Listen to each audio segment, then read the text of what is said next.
Они лучше других знают цену хлеба и уже больше месяца буквально живут в поле, чтобы урожай этого года был не хуже рекордного прошлогоднего. Прямо в поле Раис Республики общается с аграриями. Первый вопрос – ход посевной. Искренне рада вас видеть.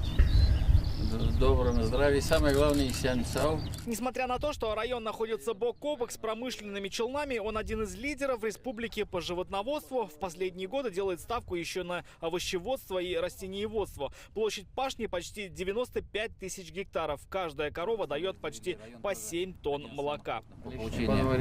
Да, по личным подсобным хозяйствам тоже у них идет плюс, Рустам Галевич. Они с личным подсобным хозяйством тоже работают. И в крестьянских фермерских хозяйствах по поголовью и по коровам у них с плюсом идут.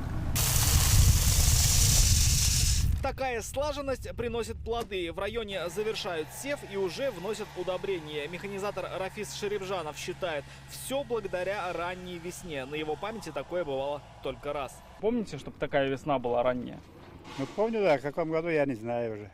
Если раньше в это время работы только начинали, то в эти дни на финишной прямой уже ряд районов республики. Лидирует Тетюшский, здесь осталось засеять чуть больше 5%. Буинский меньше 10%. Замыкает пятерку лидеров Заинский, Муслюмовский и Елабужский районы. Если финишная прямая как-то и выглядит, то только так, как эти ровные борозды после внесения удобрений. Кукурузу в хозяйстве «Гигант» засеяли почти полностью. Теперь надежда только на дождь. Почва становится сухая. Надеемся.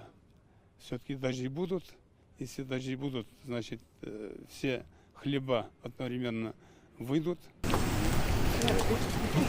Прямо с поля Рустам Минниханов отправляется в новый парк отдыха в поселке Новый. Площадка была построена за счет средств бюджета республики. Здесь находится первый в Тукаевском районе памятник Габдулле Тукаю. Рустам Минниханов возложил цветы.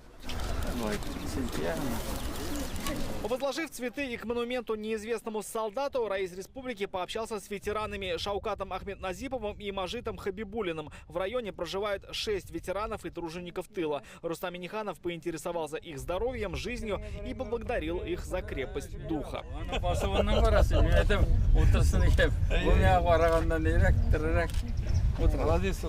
Участнику Великой Отечественной Шаукату Ахметназипову в этом году будет 97. Уроженец деревни Калмаш воевал в Чехословакии и Японии.